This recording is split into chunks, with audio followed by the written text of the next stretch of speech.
आज इस वीडियो में हम एनसीईआरटी क्लास 10th मैथ के सवाल करेंगे जो परीक्षा में पूछे जाते हैं।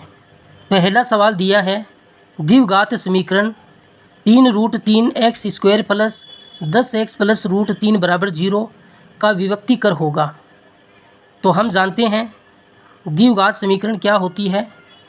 द्विघात समीकरण होती है ax² plus bx plus c बराबर 0, जहाँ a नॉन इक्वल टू 0 है, a का मान 0 नहीं होगा।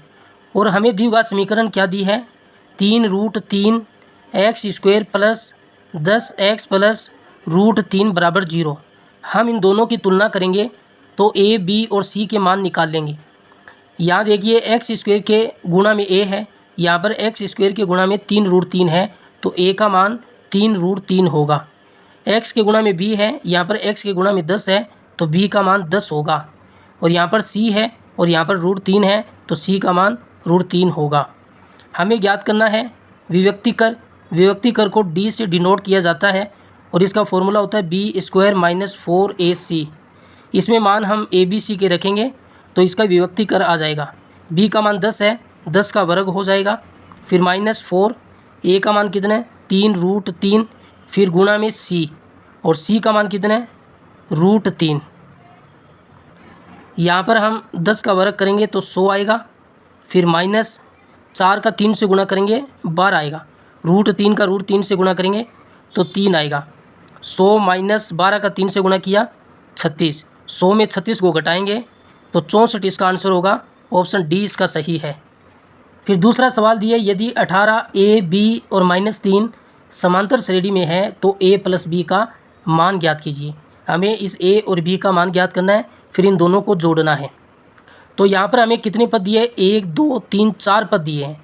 तो हम चौथे पद का मान निकालें तो उसको a4 कहते हैं। a4 बराबर क्या होता है, प्रथम पद प्लस n-1 गुणा में d। अगर हम d का मान निकालेंगे तो इन a और b का मान आ जाएगा। प्रथम पद क्या होता है, जो पहला पद है वही प्रथम पद है। पहला पद यहाँ पर 18 है, फिर प्लस n का मतलब है ये कितनी संख्याएं हैं, 1 2 3 4 संख्याएं हैं, 4 माइनस 1 गुणा में d। a4 का मतलब है इसका चौथा पद, 1 2 3 चौथा पद कितना है -3 दिया हुआ है। -3 ये प्लस का 18 इधर आएगा तो माइनस का 18 होगा, बराबर 4 में से 1 घटाएंगे 3 और गुणा में d। -3 माइनस 18 माइनस का 21 बराबर 3d। d का मान निकालेंगे, यहाँ पर तो -21 है, ये 3 गुणा में इसके भाग में चला जाएगा तो माइनस का 7 आएगा। हमें जो समांतर श्रेणी दी गई थी वो दी है 18 a b और -3। अब d का मान -7 है, प्रथम पद में जोड़ते जाएंगे, दूसरा पद आएगा, दूसरे पद में d को जोड़ेंगे, तीसरा पद आएगा, तीसरे पद में d को जोड़ेंगे तो चौथा पद आएगा। प्रथम पद में हम d को जोड़ेंगे, 18 में -7 को जोड़ेंगे तो 11 आएगा, तो दूसरा पद 11 आ गया। 11 में -7 को जोड़ेंगे तो ये प्लस का 4 आएगा, प्लस के 4 में माइनस का 7 जोड़ेंगे तो माइनस का 3 आएगा, चौथा पद माइनस का 3 है। तो a का मान कितना आ गया, a का मान 11 आ गया और b का मान कितना आ गया 4 आ गया। हमें निकालना है a प्लस b का मान, तो a का मान 11 प्लस 4 बराबर 15 होगा। ऑप्शन सी इसका सही होगा। तीसरा सवाल हमें दिया है 3 sec 45 डिग्री cos 45 डिग्री का मान होगा। हम जानते हैं cos 45 डिग्री का मान होता है 1/√2 और sec 45 डिग्री का मान होता है √2। अब हम इसमें रखेंगे 3 sec 45 का मान कितना रखना है, √2 रखना है, फिर गुणा में cos 45 का मान कितना रखना है, 1/√2 रखना है। इसका मान हमें ज्ञात करना है, √2 से √2 कैंसिल होगा तो इसका मान 3 आएगा। इसको हम दूसरे तरीके से भी कर सकते हैं। हमें दिया है 3 sec 45 डिग्री और cos 45 डिग्री, इसका मान ज्ञात करना है। 3 sec 45 को sec थीटा का जो फॉर्मूला होता है, sec थीटा बराबर होता है 1/cos थीटा, तो हम sec 45 को 1/cos 45 डिग्री लिख सकते हैं और गुणा में है cos 45 डिग्री। cos 45 डिग्री से cos 45 डिग्री कैंसिल होगा तो सिर्फ 3 रहेगा, इसका आंसर 3 होगा। ऑप्शन डी इसका सही है। अगला सवाल है, वर्त की वह जीवा जिसकी लंबाई वर्त की त्रिज्या से 2 गुनी हो कहलाती है। यह एक वर्त का डायग्राम है, इसका सेंटर पॉइंट O होता है और ये वर्त की परिधि होती है। इससे सेंटर पॉइंट O से लेकर वर्त की परिधि तक जितनी ये दूरी होती है ये इसकी त्रिज्या कहलाती है और ये वृत्त की परिधि होती है। हमें कहा है वह जीवा, जीवा क्या होती है?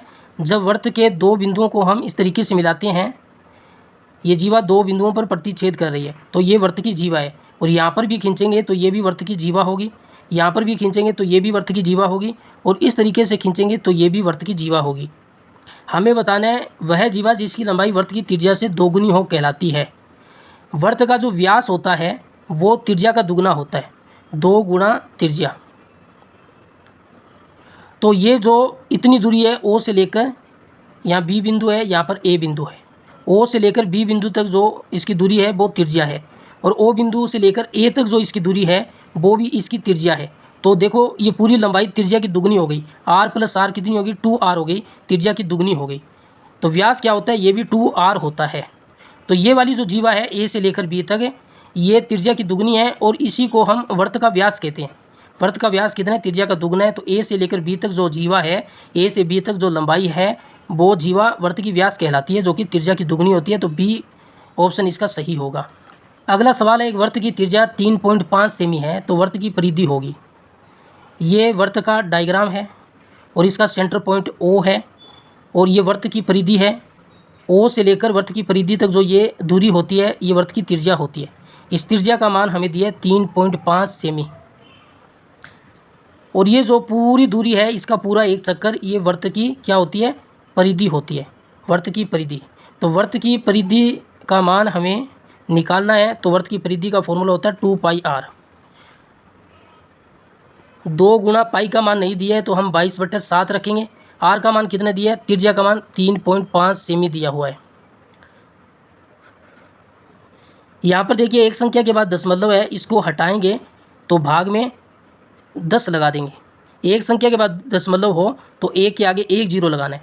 अगर दो संख्या के बाद दशमलव होता तो एक के आगे 2 जीरो लगाते हैं। तो एक संख्या के बाद दशमलव है, इस दशमलव को हटा दिया तो यहाँ पर एक के आगे 1 जीरो लगा दिया, तो ऊपर बन गया 35। 35 को 7 के पहाड़े से काट सकते हैं, 7 5 है 35। 10 को 5 के पहाड़े से काट सकते हैं, 5 दूनी 10। 2 को 2 से काटेंगे तो यहाँ पर रहेगा 22 सेमी, तो इसकी परिधि आएगी 22 सेमी। ऑप्शन बी सही होगा। अगला सवाल है, घन का संपूर्ण पृष्ठीय क्षेत्रफल 486 वर्ग सेमी है, घन की भुजा का माप ज्ञात कीजिए। तो घन का जो डायग्राम होता है इस तरीके से होता है। घन में क्या होता है? इसकी लंबाई, चौड़ाई और ऊंचाई तीनों ही बराबर होती है। इसकी लंबाई, चौड़ाई और ऊंचाई का मान बराबर होता है। और हमें दिया है घन का संपूर्ण पृष्ठीय क्षेत्रफल कितना दिया है? ये दिया है 486 वर्ग सेमी। और हम घन के संपूर्ण पृष्ठीय क्षेत्रफल का सूत्र जानते हैं, 6 गुणा भुजा का वर्ग होता है। तो इसका मान कितना हो गया? 486 वर्ग सेमी। ये 6 गुणा में उधर जाएगा तो भाग में चला जाएगा, तो भुजा का वर्ग का मान आएगा 486/6 और वर्ग सेमी। 486 में 6 का भाग देंगे तो इसका मान आएगा 81। तो भुजा के वर्ग का मान 81 है, हमें निकालना है भुजा का मान। तो ये वर्ग हटाएंगे तो इस पर वर्गमूल लगेगा, और 81 का वर्गमूल होता है 9, तो 9 सेमी भुजा का मान आएगा। ऑप्शन डी सही होगा। अगला सवाल दिया है, बंटन 3 5 7 4 2 1 4 3 और 4 का बहुलक है। सबसे पहले हम क्या करेंगे? इन आंकड़ों को आरोही क्रम में लिखेंगे। आरोही क्रम का मतलब क्या है? आरोही क्रम का मतलब है छोटे से बड़ा। सबसे छोटा इसमें 1 है, फिर उससे बड़ा 2 है, फिर उससे बड़ा 3 है, लेकिन 3 कितनी बार है? 2 बार है, तो 3 को 2 बार लिखेंगे। फिर इसमें 4 है, 4 कितनी बार है? 1 2 और 1 ये 3 बार है, 4 3 बार है। और 5 कितनी बार है? 5 1 बार है। 6 इसमें नहीं है और 7 भी 1 बार है। टोटल आंकड़े कितने दिए थे? 1 2 3 4 5 6 7 8 9 आंकड़े दिए। 1 2 3 4 5 6 7 8 9, तो हमने आरोही क्रम में लिख लिया। बहुलक का मतलब है कि सबसे ज़्यादा बार कौन सा अंक आया है वही उसका बहुलक है। 1 यहाँ पर 1 बार आया है, 2 भी 1 बार आया है, 3 यहाँ पर 2 बार आया है, और 4 यहाँ पर 3 बार आया है, 5 यहाँ पर 1 बार, 7 यहाँ पर 1 बार। तो सबसे ज़्यादा बार आया है 4, जो कि 3 बार आया है, तो 4 ही इसका बहुलक होगा। ऑप्शन सी सही है। अगला सवाल है, एक पासे को फेंकने पर 4 से बड़ा अंक आने की प्रायिकता ज्ञात कीजिए। प्रायिकता का फॉर्मूला क्या है? प्रायिकता का फॉर्मूला है अनुकूल परिणाम